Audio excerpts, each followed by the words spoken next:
Aujourd'hui pour une réflexion autour du totalitarisme. En fait, c'est la suite et fin de cette séance que nous avions entreprise il y a quelque temps sur la genèse du totalitarisme. Souvenez-vous, c'était la séance numéro 3. Nous avions la dernière fois parlé de M. le Maudit, le film de Fritz Lang, 1927, dont voici non, non, c'est pas 1900, 1931, 31. Donc voici un extrait, une image. En fait, on va parler aujourd'hui un peu plus du thème de la propagande et aussi de la sociologie des mouvements totalitaires. Alors, tout cela dans le souci de chercher à comprendre un peu quelles sont les conditions d'émergence du totalitarisme. Hein, le totalitarisme n'est pas un mouvement politique comme les autres qui peut prendre naissance à la faveur d'une simple crise. Il y a vraiment une conjonction de facteurs vraiment très spécifiques. Alors, nous avions parlé des concepts, du concept de masse, la psychologie de l'homme de masse, et à présent, en fait, je voulais parler plus précisément donc de la sociologie, je vous disais, des mouvements totalitaires, avec ce phénomène très étrange, cette collusion totalement improbable, sinon dans le cadre du totalitarisme, de trois composantes, la pègre, le lumpenprolétariat et les avant-gardes. Alors, je vais expliquer chacun de ces termes. D'abord, cette étrange collusion de trois couches sociales que tout oppose dessine en fait le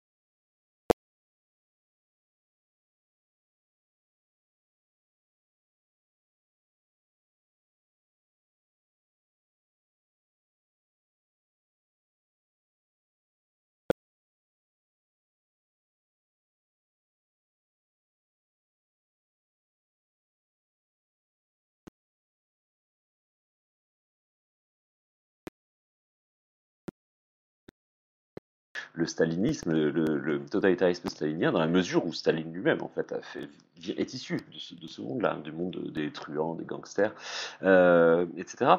Et bon, pour ce qui est du cas nazi, en fait, la pègre constitue déjà les premiers réservoirs de force dans lesquels les nazis vont puiser pour recruter d'abord les sections d'assaut, plus tard les SS. Hein.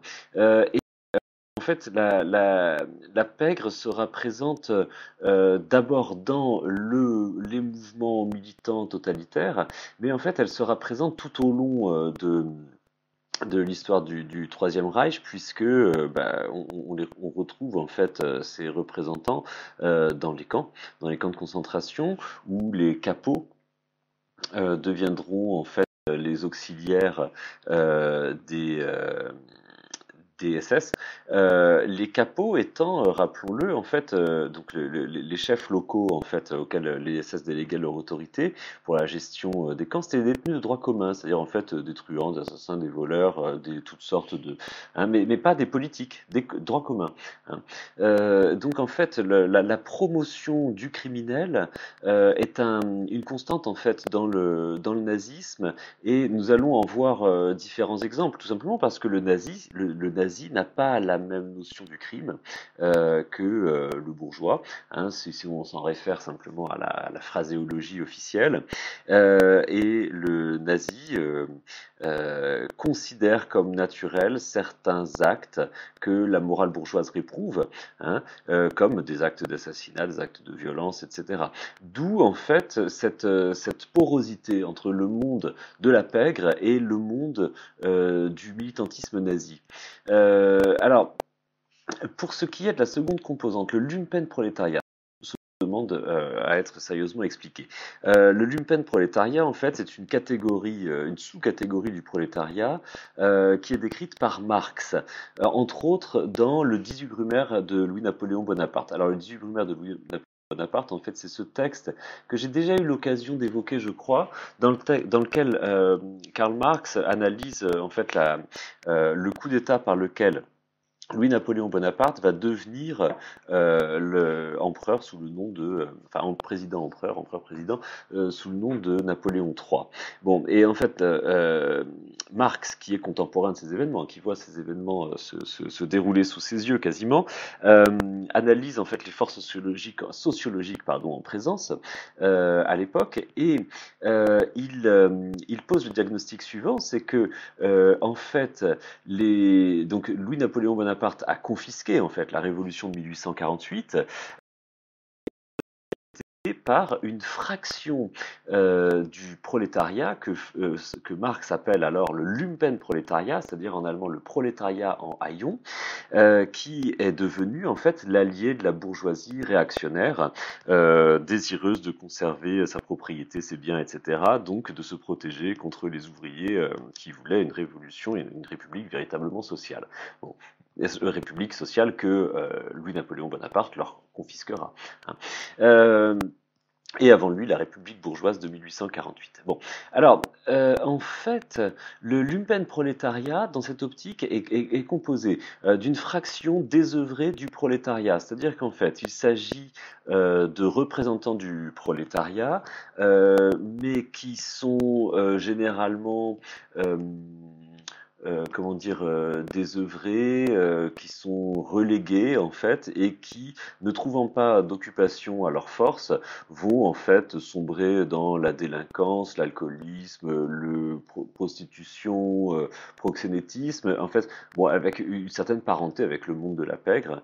Et en fait, cette fraction, alors pour Marx, sont vraiment les infâmes, quoi, c'est-à-dire ceux qui trahissent leur classe, puisque en fait, cette fraction se met assez volontiers au service des forces de la réaction. Alors ça a été le cas à l'époque du coup d'État de Napoléon III, ce sera le cas en Italie, dans l'Italie fasciste de Mussolini, et en fait c'est évidemment le cas aussi dans l'Allemagne nazie. Hein, c'est-à-dire que cet univers un peu entre deux mondes, d'un prolétariat qui n'a plus aucune conscience politique et qui est prêt à trahir en fait ses intérêts de classe, enfin les intérêts de sa classe, cette fraction de lumpenprolétariat va jouer un rôle en fait prépondérant dans l'émergence. Simplement, ici, le lumpenprolétariat ne sera plus la force d'appoint de la bourgeoisie dans les mouvements contre-révolutionnaires, mais elle deviendra elle-même une composante du mouvement révolutionnaire fasciste ou du mouvement révolutionnaire totalitaire. Hein. Enfin, la troisième composante, ce sont les avant-gardes et les élites. Alors là, c'est peut-être l'aspect le plus étonnant de l'analyse de Arendt. Oui, je dois dire que ici, je suis, comme je l'ai fait déjà bien des fois, l'analyse de Hannah Arendt dans le système totalitaire. Hannah Arendt explique en fait l'étrange convergence des avant-gardes et des élites avec les deux autres composantes que j'ai citées. Alors, des élites assez décadentes, des assez décadentes, qui à cette époque-là sont dégoûtées en fait de l'ancien monde, de la morale bourgeoise, de la République bourgeoise de Weimar. Alors il faut dire que la République bourgeoise de Weimar avait vraiment su se concentrer contre elle toutes les haines et toutes les rancœurs. Hein, d'abord la République qui avait comment dire signé l'armistice et qui avait vendu comment dire l'indépendance de l'Allemagne. République, bon bref, qui concentrait tous les torts, qui avait écrasé impitoyablement la révolution des Spartakistes. Bon, cette république avait vraiment su s'attirer contre elle toutes les haines, toutes les inimitiés, les fureurs. Alors, les élites étaient passablement dégoûtées, effectivement, de ce régime et de la bourgeoisie qu'il représentait. On peut ajouter comme composante dans cette psychologie des élites fascistes ou des avant-gardes fascisantes ou sympathisantes des mouvements totalitaires, on peut ajouter aussi l'attrait de l'absurde, le culte du chef, un certain goût en fait aristocratique pour l'extrémisme, pour les positions extrêmes, les positions provocatrices ou les positions, excusez-moi, les positions amorales. Euh, voilà, un certain goût pour le fanatisme, fascination du fanatisme. Alors, Hannah Arendt explique très bien, je trouve, ce phénomène en expliquant que du dégoût de la bourgeoisie et de son hypocrisie caractéristique, les élites sont passées à la célébration du cynisme pur et simple, du cynisme purement amoral. C'est-à-dire qu'en fait, la bourgeoisie triomphante, enfin non, plutôt la bourgeoisie qui soutient la République de Weimar, fait étalage de toutes sortes euh, de vertus morales qui sont affichées en public et qui en privé sont foulées aux pieds. Alors ça, on peut dire que d'une certaine façon, c'est un peu le point commun en fait des bourgeoisies d'un peu toutes les époques, mais enfin bon, d'après Arendt, c'est vraiment particulièrement marqué à l'époque de la bourgeoisie de Weimar, et en fait cette situation de duplicité ou d'hypocrisie devient insupportable en fait aux yeux des avant-gardes qui cherchent comment dire le goût de la provocation et du fanatisme, hein. Et en fait les avant-gardes, y compris des gens tout à fait enfin, recommandables, pas du tout des alliés objectifs du nazisme, hein, mais les avant-gardes se sont retrouvés à jouer aussi parfois le rôle de enfin un rôle ambigu en fait dans cette sinistre affaire. Et Hannah Arendt se plonge longuement sur le cas, enfin se penche pardon sur le cas de la réception de l'opéra de Bertolt Brecht, l'opéra de Katsu, hein, que Bertolt Brecht va faire jouer en 1928 avant d'aller s'exiler en Scandinavie. Euh, alors Bertolt Brecht, qui pour sa part est un marxiste convaincu, hein, et qui voit avec consternation en fait la montée inéluctable des forces fascistes, écrit dans l'opéra de Katsu une histoire qui entremêle le monde de la pègre, hein, et le monde de la bourgeoisie, des hommes d'affaires. C'est-à-dire que, alors, et c'est encore plus marqué dans La résistible ascension d'Arturo Ui, mais cette œuvre, je ne vais pas en parler parce que c'est postérieur, 1941. Bon, enfin, dans les deux œuvres, finalement, les gangsters sont des hommes d'affaires, en fait, d'habiles hommes d'affaires, et les hommes d'affaires se comportent comme des gangsters. C'est-à-dire qu'il y a vraiment une porosité des deux mondes, hein, de l'inframonde des bas-fonds et du monde des affaires, de la bourgeoisie, de l'industrie, etc. Alors, dans La résistible ascension d'Arturo Ui, le trait est encore plus marqué puisque Arturo Ui, donc vraiment un double de Hitler, est en fait l'homme de paille des hommes d'affaires, hein, qui soutiennent en fait sa candidature, le place à la tête d'un syndicat en espérant pouvoir ensuite le manipuler une fois qu'il sera parvenu au pouvoir en qualité un peu d'homme du peuple. Et évidemment, exactement d'ailleurs ce que décrit enfin, ça ressemble beaucoup à ce que décrit Marx dans le 18 Brumaire au sujet de Napoléon III, hein. L'imbécile qu'on va pouvoir manipuler facilement, que les intérêts financiers et industriels pourront manipuler facilement à leur guise. Bon, évidemment, en fait, ce genre d'imbécile manipulable, en général, se retourne contre ses patrons, et c'est évidemment ce qui se passe avec le cas d'Arturo Ui, c'est un peu également ce qui est arrivé aussi avec Hitler, dans la mesure où il a aussi, lui aussi, été soutenu par des barons de l'industrie, mais évidemment, une fois parvenu au pouvoir, il n'a pas du tout obéi à leurs intérêts financiers, et il avait un seul intérêt qui le guidait, c'était l'intérêt idéologique de son programme idéologique, c'est-à-dire un programme raciste et orienté directement, sans ambiguïté, vers la guerre totale. Bon. Donc les imbéciles manipulables, en fait, se retournent souvent, toujours, contre leur patron. Alors je reviens à l'opéra de Katsu. Dans l'opéra de Katsu de Brecht, on voit, donc je vous disais, les gangsters qui en fait sont de fins hommes d'affaires, d'avisés hommes d'affaires, et les hommes d'affaires qui eux-mêmes se comportent exactement comme des gangsters. Alors, alors tout cela dans une atmosphère alors ça se passe à Londres, hein, l'action se passe à Londres, tout cela dans une atmosphère, comment dire, de cabaret en fait, c'est-à-dire que c'est le monde de la prostitution, du proxénétisme, de la contrebande, et en fait l'action est ponctuée par des numéros de chant qui sont vraiment tout à fait représentatifs de l'atmosphère cabaret berlinois des années 20, quoi. Hein. Avec beaucoup d'airs qui sont devenus ensuite très connus et qui ont même été adaptés dans la musique pop ou dans la musique rock, par exemple,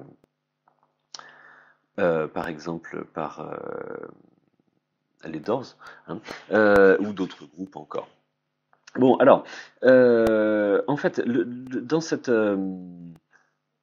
dans cette pièce, Brecht entendait montrer le naufrage des valeurs morales, c'est-à-dire en fait une bourgeoisie irresponsable qui se compromet avec le pire, et il entendait dénoncer en fait l'indistinction de la pègre et de la bonne société, hein, la collusion de la pègre et de la bonne société, la collusion des affairistes et des gangsters. Hein. Euh, et en fait, la réception de cette pièce, au moment où elle a été jouée en Allemagne en 1928, la réception de la pièce a été une douche froide pour Bertolt Brecht, puisque en fait sa pièce a été un triomphe. Pourquoi? Parce que la bourgeoisie était ravie de la lucidité des abusés de l'auteur, c'est-à-dire oui, l'auteur dit la vérité effectivement sur ce que c'est que la bourgeoisie, la bonne société, et les bas-fonds voyaient dans cette pièce la célébration du triomphe du gangstérisme. Et donc, bon, bah, à ce moment-là, Brecht a dû comprendre que c'était fichu, il est parti s'exiler en Allemagne. Alors, je vous donne juste oui, je vous donne ici une référence pour voir l'illustration de cette morale amorale. En fait, à la fin de la pièce, il y a une sorte de grand final et le refrain en fait de cette chanson qui est intitulé en gros, est-ce ainsi que les hommes vivent? Enfin, c'est plus ou moins ça, si vous voulez, c'est-à-dire comment vivent les hommes. Et la, le refrain de cette chanson, c'est Erst kommt das Fressen, dann kommt die Moral. Alors, et pardonnez mon accent. Alors, si je ne me trompe pas, ça veut dire en premier vient la bouffe et en deuxième vient la morale. Autrement dit, voilà, cynisme déclaré des gangsters et des bourgeois. Et en fait, cette morale immorale de la pièce, cette morale désabusée, cynique, c'est-à-dire tout se vend, quoi, en somme, a remporté un triomphe. Les gens s'enivraient de cette ère et le chantaient dans les rues de Berlin, si je crois, c'est à Berlin, je crois. Voilà. Alors je vous mets ici l'adresse pour retrouver cette chanson sur YouTube, si ça vous intéresse. Je peux pas la passer là parce que ça va tout faire planter en fait la vidéo. Donc je le sais, je la mettrai en description, dans la description de la vidéo, comme ça, si vous pourrez cliquer directement. Voilà. Alors évidemment, toute cette diversité sociale est amenée à disparaître après l'établissement des régimes totalitaires, et les régimes totalitaires liquideront, bon, d'abord peut-être les avant-gardes et la bourgeoisie, mais en fait, bon, un peu toutes les classes sociales. C'est-à-dire que le but, c'est vraiment la liquidation des classes sociales, comme on l'a dit et souvent redit. Dans le cas nazi, cela commencera en fait dès 1934 avec la nuit des longs couteaux, c'est-à-dire la liquidation de la faction Röhm, je crois plutôt, Ernst Röhm, c'est le chef en fait des longs couteaux qui a vu en fait disparaître devant lui la faction qu'il avait construite. Hein. Le chef des longs couteaux, pardon, excuse-moi, le chef des sections d'assaut, des SA, hein, pardon, et qui va voir en fait massacrer en une nuit les SA, quand lui-même finira par être assassiné d'une balle dans la tête. De façon expéditive. Donc c'est la première liquidation en fait à laquelle se livrent les nazis. Et puis ensuite, bon, ce seront les autres catégories de la population, évidemment, bien connues. Pas la peine d'insister là-dessus. Les soviétiques feront la même chose, Staline fera la même chose en liquidant tous les éventuels aristocrates ou bourgeois qui auraient pu rester, et puis progressivement les paysans, les ouvriers, les fonctionnaires, les militaires, à tour de rôle. C'est la logique en fait du totalitarisme. Je ne reviens pas dessus. Je vais vous mettre en lien le texte des frères Weiner. J'ai retrouvé le passage où les frères Weiner font cette étonnante comparaison de la machine totalitaire avec une chaufferie dans laquelle il s'agirait de descendre progressivement à tour de rôle les responsables. C'est dans l'Évangile du bourreau. Je vous en lis juste un passage et je mettrai le texte entier en lien. Le navire était immense. Le navire, c'est l'URSS. Hein. Le navire était immense, lugubre, rouillé et lent. L'équipage, fatigué et sauvage. L'équipage, fatigué et sauvage, avait depuis belle lurette zigouillé les passagers débonnaires et les capitaines imprudents et avait installé au poste de commande une joyeuse clique de pirates persuadés de détenir la carte de l'île au trésor. Mais l'équipage était énorme, et il n'y avait pas assez de bouffe et de carburant pour tout le monde. Alors les pirates réussirent à convaincre les autres que la seule condition pour parvenir jusqu'à l'île magique, le paradis sur terre, au bout de l'océan de la vie, était de bourrer les chaudières avec les membres de l'équipage. Avec un tel carburant, le moteur fonctionne parfaitement et ça laisse aux autres largement de quoi bouffer. Tout l'équipage ne devait pas servir de carburant, mais seulement les inutiles, les nuisibles, les ennemis, les mécréants, tous ceux qui retardent l'arrivée du navire au pays de la cité, où chacun recevra selon ses besoins et jamais selon ses capacités. Le moteur du grand lentement, comme une machine géniale mue par l'énergie de la haine et de la peur. Et voilà, et le texte continue évidemment. Là, on met au fourneau une équipe, on n'arrive jamais à l'île, à la terre promise, donc il va falloir mettre au fourneau l'équipe suivante, etc., etc. Et on n'arrivera jamais, mais on continuera en permanence à alimenter la chaudière en sacrifiant la génération d'avant. Voilà. Je passe à présent au dernier point qui m'intéresse et qui concerne la propagande, parce qu'on ne pourrait pas être complet dans la réflexion sur la jeunesse du totalitarisme sans parler tout de même du rôle que joue la propagande. Et c'est vrai qu'il y a quand même là un paradoxe vraiment très, très mystérieux. Enfin, comment en fait la propagande totalitaire peut-elle fonctionner, étant donné que, comme chacun sait, elle est vraiment fondée sur le mensonge systématique, le mensonge flagrant, surtout flagrant, hein, le cynisme, la promotion des solutions extrêmes, l'outrance, etc. Alors en Union soviétique, on connaît bien le cas de la réécriture de l'histoire.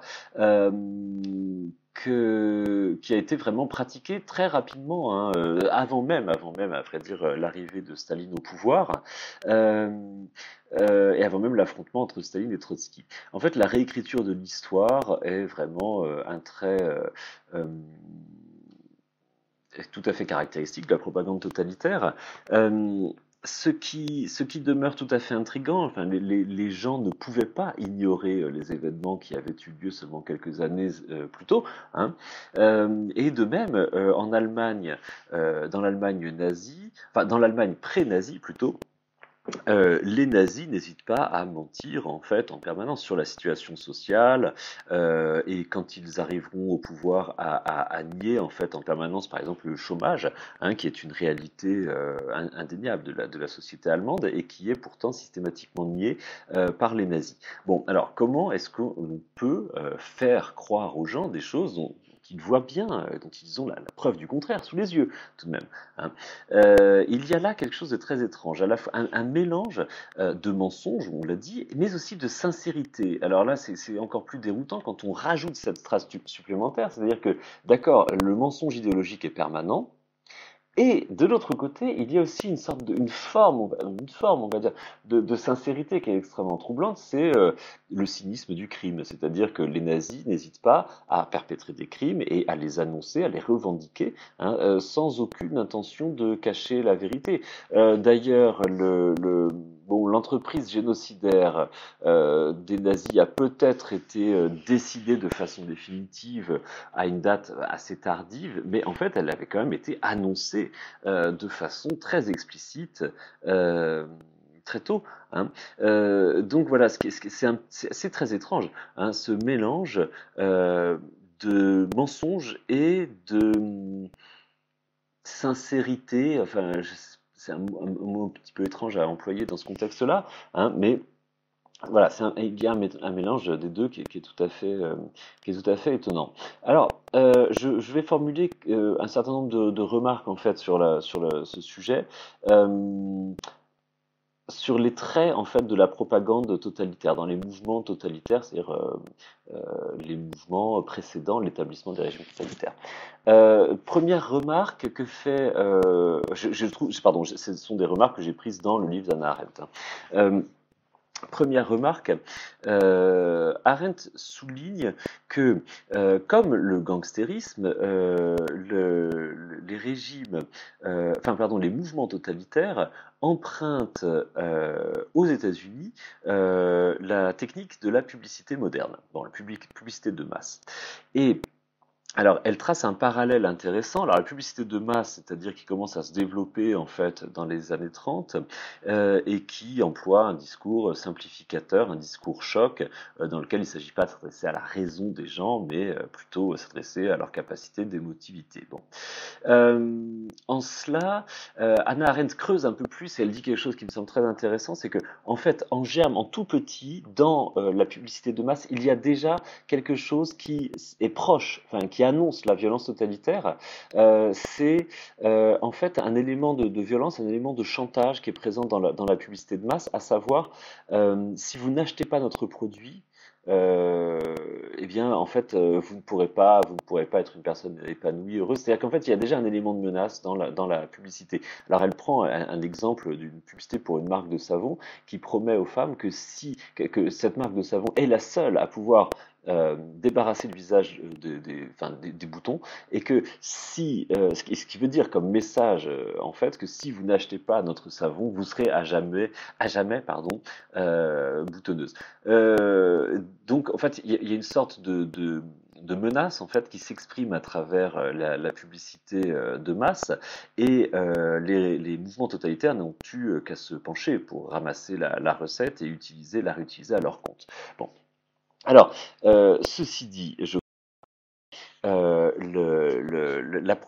type de propagande ne pourrait être efficace s'il n'était accompagné systématiquement d'une violence totalement décomplexée et revendiquée, hein. C'est l'élément que je disais un peu plus haut quand je parlais, bon, à défaut d'un mot plus exact, de sincérité entre guillemets de la violence, enfin, c'est-à-dire vraiment les nazis ne se cachent pas de leurs intentions, hein.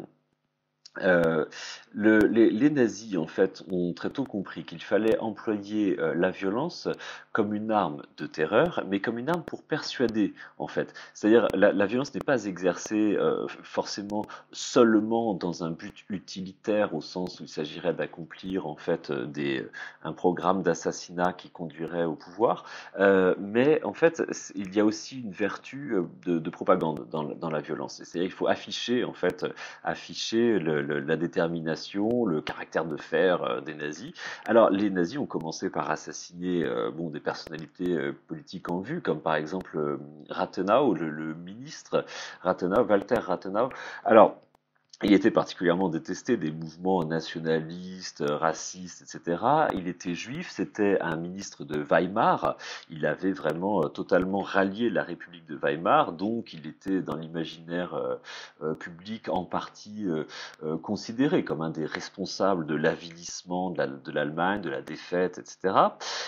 Bon, des mouvements nationalistes affiliés, de la sphère fasciste vont l'assassiner en 1920 au début des années 20, je ne sais plus la date exacte. Erzberger, c'est également une des victimes de nazisme. Alors lui aussi, c'est un homme politique de premier plan. assassinés en fait par des activistes nazis. Et en fait, les nazis vont comme ça ponctuer leur conquête du pouvoir par des assassinats qui sont revendiqués. C'est-à-dire que on voit disparaître comme ça des militants socialistes, des petits fonctionnaires, des membres en vue des divers partis. Hein. Le but étant, bon, évidemment, de terroriser les populations, mais également en fait de donner des gages en fait à la population. C'est-à-dire que c'est à la fois une entreprise pour semer la terreur, bien sûr, semer la terreur parmi leurs opposants, mais également pour acheter la confiance de leurs sympathisants. En disant, vous voyez, nous faisons ce que nous disons, nous sommes prêts, nous sommes résolus à faire voilà, ce que nous jugeons nécessaire. Et puis, progressivement, en fait, les nazis vont montrer qu'ils sont plus puissants que les autorités, hein, en reconnaissant, en admettant en annonçant leurs crimes et même en pavanant de leurs crimes. Donc il y a là une sorte de besoin de cohérence idéologique, de même d'ailleurs que dans le mensonge généralisé. Enfin finalement tout cela est solidaire parce que le mensonge généralisé c'est aussi une sorte de délire de cohérence, c'est-à-dire que pour être véritablement cohérent, les nazis en viennent à dire des choses qui sont voilà parfaitement contraires à la réalité la plus flagrante. En fait, je crois que fondamentalement l'usage du mensonge, c'est ce que dit Hannah Arendt, hein, je fais pas d'originalité, je lui emprunte ces analyses.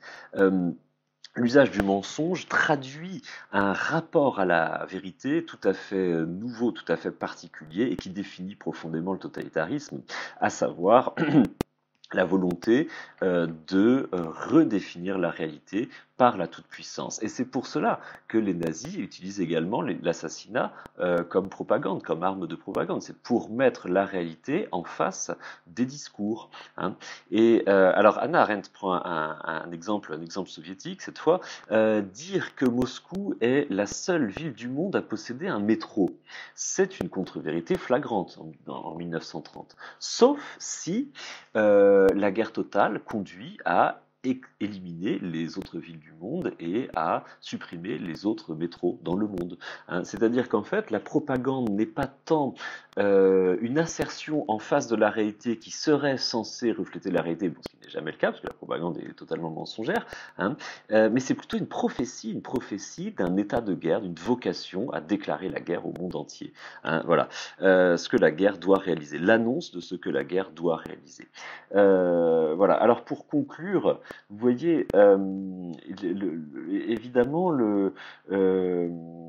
ces mouvements totalitaires auront pour conséquence de casser le peuple, de briser la notion d'individualité ou de la sûreté d'une existence protégée pour les individus, pour en faire en fait la matière d'une entreprise belliciste, une entreprise guerrière,